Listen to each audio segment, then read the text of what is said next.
Hello friends. दोस्तों, जैसा मैंने आपको इंडियन एविडेंस एक्ट पूरा ख़त्म कर दिया है, तब मैंने सोचा है कि आपको प्रैक्टिस सेट भी कराया जाए। तो चलिए स्टार्ट करते हैं। देखिए, सबसे पहला क्वेश्चन है कि भारतीय साक्ष्य अधिनियम 1872 लागू किया गया 1 जनवरी 1872, 1 अप्रैल 1872, 1 जुलाई 1872 या 1 सितंबर 1872। तो ये कब लागू किया गया? 1 जनवरी 1872 से। अब भारतीय साक्ष्य अधिनियम 1872 का विस्तार है। भारतीय साक्ष्य अधिनियम का विस्तार संपूर्ण भारत पर है। इस अधिनियम का प्रभाव है भूतलक्षी, भविष्यलक्षी, न भूतलक्षी न भविष्यलक्षी, इनमें से कोई सही नहीं, तो भूतलक्षी। साक्ष्य विधि है, साक्ष्य विधि जो है वो प्रक्रियात्मक विधि है, ठीक है, और आईपीसी सीआरपीसी मूल विधि है। साक्ष्य विधि है, साक्ष्य विधि कैसी है? लेक्स फोरी विधि है। साक्ष्य विधि लागू होती है, साक्ष्य विधि किस पर लागू होती है? न्यायिक कार्यवाही पर लागू होती है। न्यायिक कार्यवाही से अभिप्राय ऐसी कार्यवाही से है जो मजिस्ट्रेट के समझ चलती है, जिला न्यायालय के समझ चलती है, जिला मजिस्ट्रेट के समझ चलती है, जिसमें शपथ वैध रूप से साक्ष्य लिया जाता है, जो जिला न्यायालय के समक्ष चलती है।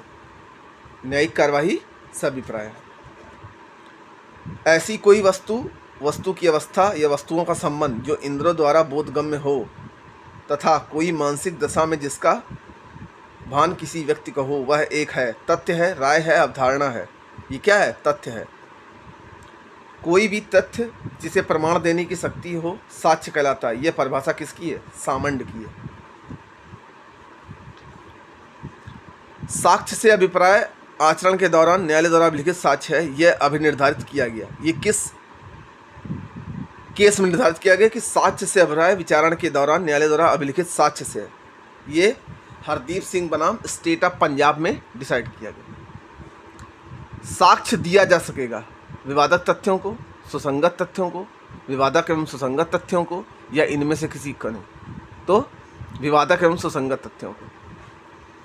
साक्ष्य अधिनियम की धारा 6 में प्रतिपादित सिद्धांत क्या कहलाता है? तो धारा 6 रेस जेस्टे का सिद्धांत है। धारा 9 का मुख्य उद्देश्य, अब 9 क्या था? इंट्रोड्यूस बताया था आपको ट्रिक।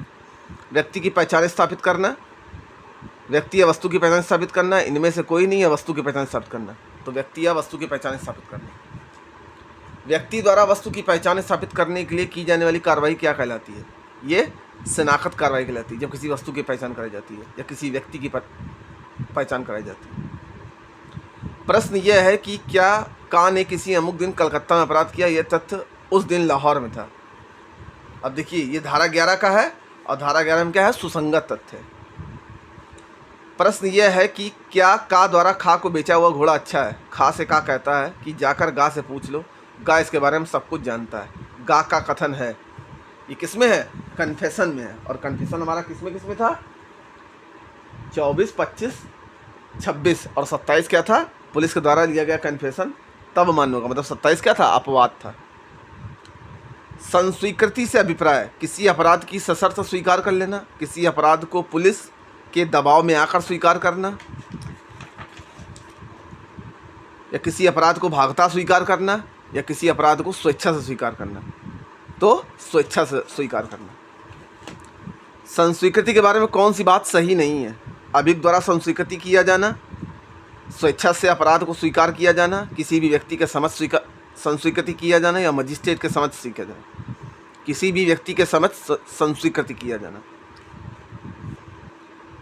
का अपने मित्र खा से कहता है कि मैंने अपने पुत्र की हत्या की। यह कथन न्यायिक संस्वीकृति है, एक्स्ट्रा जुडिशियल संस्वीकृति है, ना न्यायिक संस्कृति है, ना न्यायोत्तर संस्कृति है। भागता न्यायिक एवं भागता न्यायोत्तर संस्कृति है। ये कौन सी है? ना न्यायिक संस्कृति है और ना न्यायोत्तर संस्कृति है। उत्प्रेरणा, धमकी या वचन द्वारा कराई गई संस्वीकृति दांडिक कार्यवाही में विसंगत है। ये किस धारा में कहा गया है? यह धारा 23 में कहा गया है। पुलिस अवरक्षा में रहते हुए की गई संस्वीकृति अभियुक्त के विरुद्ध साबित की जा सकती है यदि वह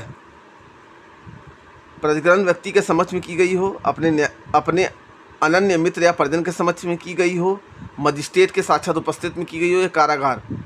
तो मजिस्ट्रेट के सामने अगर कोई पुलिस अभिरक्षा में लिया गया कोई व्यक्ति अगर संस्वीकृत है तो मजिस्ट्रेट के सामने ही संस्वीकृति करता है। भारतीय साक्ष्य अधिनियम में यथा उपबंधित संस्वीकृति में संबंधित प्रावधान दंड प्रक्रिया संहिता किस धारा से संबंधित है? 164 से। साक्ष्य अधिनियम की धारा 27 क्या है?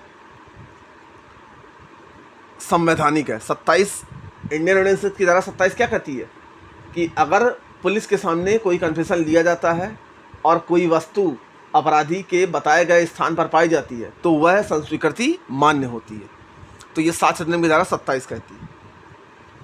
धारा 28 के अंतर्गत संस्वीकृति सुसंगत हो जाती है जब मन पर प्रभाव दूर हो जाता है। उत्प्रेरणा, धमकी एवं वचन का धारा 28 कहती है। कर्तव्य पालन में की गई लोक अभिलेख या इलेक्ट्रिक अभिलेख की प्रविष्टियों को सुसंगत माना गया है। किसके अंतर्गत माना गया है? 35 के अंतर्गत। मैंने आपको बताया था BMPAL 34, 35, 36, 37 बताया था। सर्वबंधी निर्णय जजमेंट इन रेम लागू होता है वाद के किसी पक्षकार पर, वाद के दोनों पक्षकार पर, सभी व्यक्तियों पर या किसी पर नहीं, तो सभी पक्षकार पर। व्यक्तिबंदी लागू होता है, व्यक्तिबंदी लागू होता है वाद के दोनों पक्षकार पर।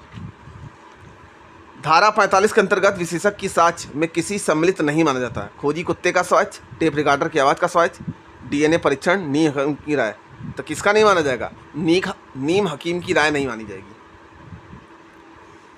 इलेक्ट्रॉनिक हस्ताक्षर के बारे में किसकी राय सुसंगत है? हस्त अभिलेख की, इलेक्ट्रॉनिक हस्ताक्षर प्रमाण जारी करने प्रमाणकर्ता प्राधिकारी की, तो बी वाला ऑप्शन इसमें सही है। वाजिब उल अर्ज में प्रविष्ट रूणियाँ धारा 49 के अंतर्गत साक्ष्य है।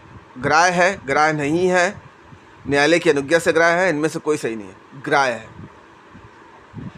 सील या पूर्व लैंगिक अनुभव का साथ सुसंगत नहीं है। अपहरण के मामले में, स्त्री की लज्जा भंग के मामले में, अपहरण के मामले में, स्त्री की लज्जा एवं बालासंग के मामले में, तो स्त्री की लज्जा भंग एवं बालासंग के मामले में दंड विधि संशोधन नियम 2013 द्वारा अंतर स्थापित सील व पूर्व लैंगिक अनुभव का साक्ष्य सुसंगत नहीं है। न्यायालय मना करता है कि किसी का सील या पूर्व लैंगिक अनुभव कोर्ट में नहीं पूछा जाना चाहिए। सूचना के बारे में कौन सी बात सही नहीं है? वह अपने तक के माध्यम से दी जानी चाहिए, लिखित होनी चाहिए, स्पष्ट होनी चाहिए, द्वितीयक साक्ष्य पेश करने से पूर्व देना चाहिए। तो अधिवक्ता के माध्यम से दी जाने वाली सूचना सही नहीं है। ठीक। अनुप्रमाणित किए जाने वाले दस्तावेजों के निष्पादन को साबित किया जा सकेगा सभी अनुप्रमाणिक साक्ष्यों के साक्ष्य द्वारा, 2 अनुप्रमाणिक साक्ष्यों के साक्ष्य द्वारा, कम से कम 1 अनुप्रमाणिक साक्ष्य के द्वारा या किसी के द्वारा नहीं, तो सी किसी के द्वारा नहीं। लैंगिक मामलों में स्त्री की सम्मति नहीं होने की उपधारणा किस धारा के अंतर्गत की गई है? लैंगिक मामलों में तो किसमें की गई है? धारा 114 कानून। विबंध स्टोपेल किस में है? 115 में।